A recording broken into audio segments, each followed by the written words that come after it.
Sveiki, Daiga! Čau, Sandra!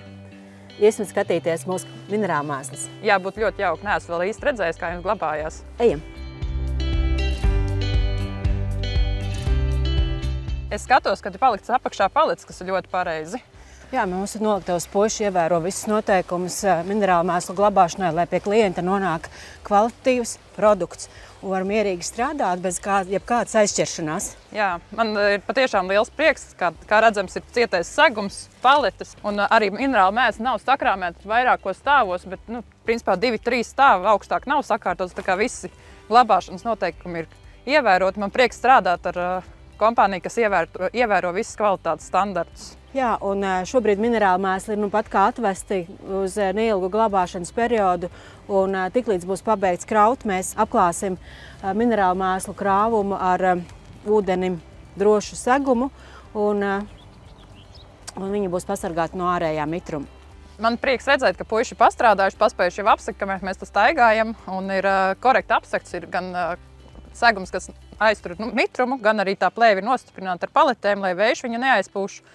Un man patiešām prieks redzēt, kad jūs tā strādājat, un es domāju, ka tev, Sandra, arī ir prieks pēc tam, kad zemnieks saņem kvalitatīvu mēslojumu, vai ne? Jā, tieši tā, jo mēs zinām, ka darbs labāks okas, ja produkti ir kvalitatīvi un nav neviena aizķeršanās.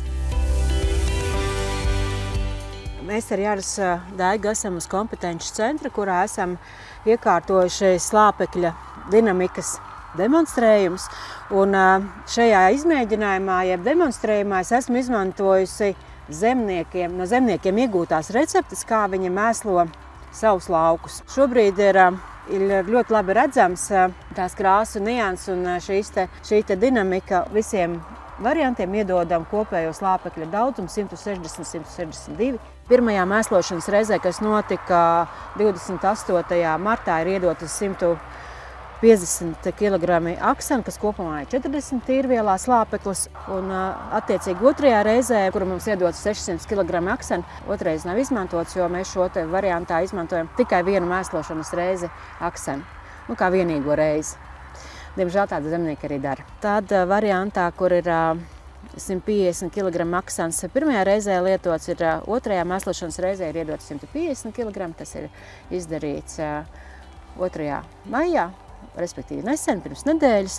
Jā, izmēģinājums ir ļoti fantastisks, un es patiešām ieteiktu katram zemniekam atbraukt un apskatīties, vismaz kaut reizi sezonā, jo patiešām vizuāli var redzēt atšķirības, un arī veicot mērījumus ar N-testeri, var redzēt būtiskas atšķirības. Un tas, ko mēs redzam, ka šajā brīdī šeit ir šķirne Bright, kur neatkarīgi no tā, cik daudz ir bijis pirmajā papildu mēslošanas reizē slāpeklis, tad maksimums, kādas N-testeru skaits ir sasniegt, tas ir 650.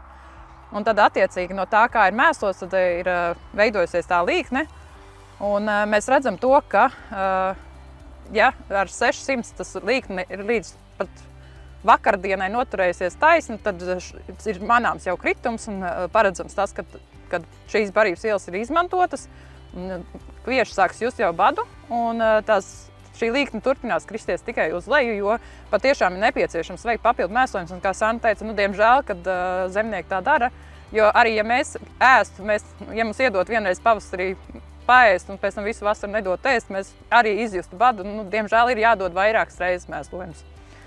Un, ja mēs paskatāmies uz pārējiem variantiem, tad var redzēt to, ka mēslojums, kur iedots 350, arī tas sasniedz sākumā ciparu 650, kas ir ļoti labi, augsti paēdis. Pēc tam ir sācies neliels kritums ar N-testeru skaitļiem. Un, ja mēs paskatāmies uz to 150, arī sākotnēji nitrāta daļa ļoti labi nostrādājusi. Tas skaitlis ir uzkāpts līdz 650, bet pēc pāris mērījuma reizēm ir sācies kritums. Un šajā reizē, kad mēs iedavām otro papildu mēslošanas reizi, kas bija 2. maijā, tas salīdzinoši nesen, šobrīd ir 9. maijs, tad kāpu mēs vēl pagaidām neredzam. Bet secinām arī to, ka laikapstākļi tādi, kā ir salīdzinoši vēsts. Šorīt vēl bija daudz kur salnas. Jā, un arī ņemot vērā, ka tās siltās dienas nav bijusi pietiekoši ilgas, lai augsnes temperatūra arī paaugstinātos. Un mēs redzam, ka augi tiešām viņi nespēja izmantot mēslojumu pilnā apmērā, un vēl gan jau, ka kaut kādi krājumi ir, lai varētu pēc tam iesākoties siltākam laika periodam uzsākt intensīvāku augšanu. Un, ja mēs vēl pastamies par tiem variantiem, ka tā pirmā papildu mēslošanas reize, kā Sandra minēja, bija 600, 150 un 350 atkarībā no varianta, tad varam secināt, ja mēs vērojam N-testeru dinamiku, tad tā optimālākā deva no šiem variantiem, kas bija, tas bija tas 350. Bet, ja mēs pavērojam testeru skaitus, tad, manuprāt, ja būtu vēl viens variants, kas vienmēr liekas, ka varētu vēl kādu variantu uztaisīt, tad tas optimālais būtu ap 280 kg aksana. Bet ir ļoti liels paldies par izdarīto darbu. Mēs šobrīd jau redzam labu dinamiku, mēs redzam to, kas notiek uz lauka, kāda bijusi salīdzinoši optimālā mēslošanas deva. Liels paldies, Sandra, par izveidoto. Paldies jums, ka arī iesaistījāties šajā arī projektā, jo mums jau ir svarīgi, lai mēs kopā mācamies, un tikai kopā mācoties mēs kļūstam gudrāki un viedāki. Jā, viedi vārdi.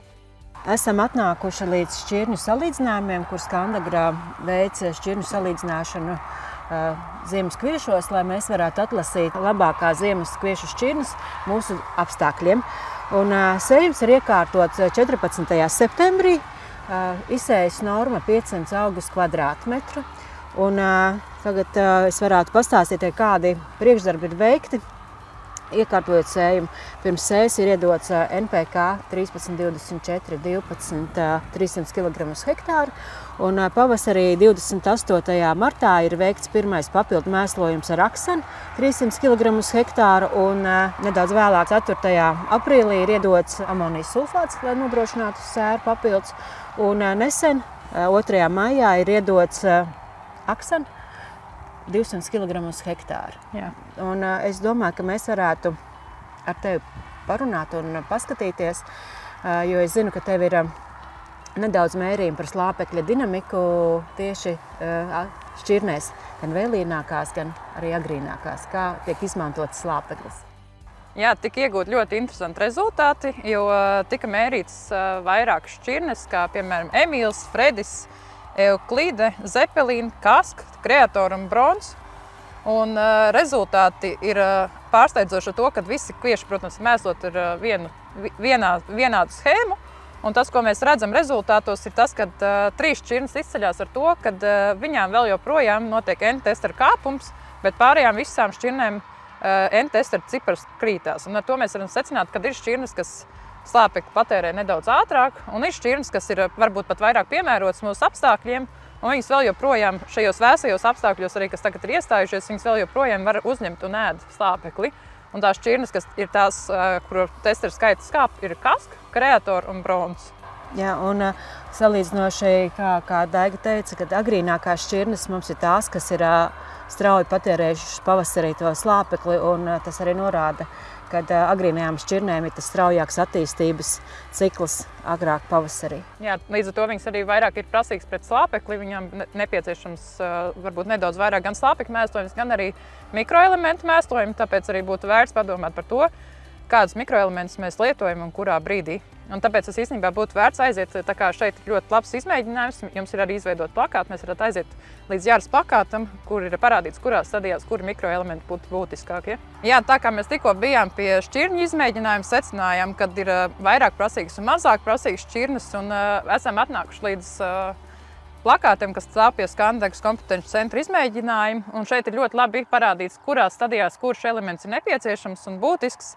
Lapu analīze šogad arī ļoti labi parāda to, ka ir svarīgi mēslot ar mikroelementiem, un tieši tiem, kas arī patiesībā šobrīd parādās, tad šobrīd ir redzams ziemas kviešos bora, vara, cinka trūkums, un tā kā sola tuvākajās dienās lielu karstumu un ilgstošu karstumu, tad mūsu ieteikums būtu arī lietot kālija saturošu mēslošanas līdzekli, kas būtu ārpus sakņu mēslošanas līdzeklis, un arī tādus ilgtermiņa mēslošanas līdzekļus, kas būtu suspensijas koncentrāti.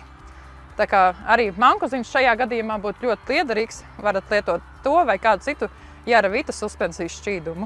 Daiga, liels paldies, kad esi ieradusies un apciemoji mani kompetenci centrā un piedalies arī šajā projektā.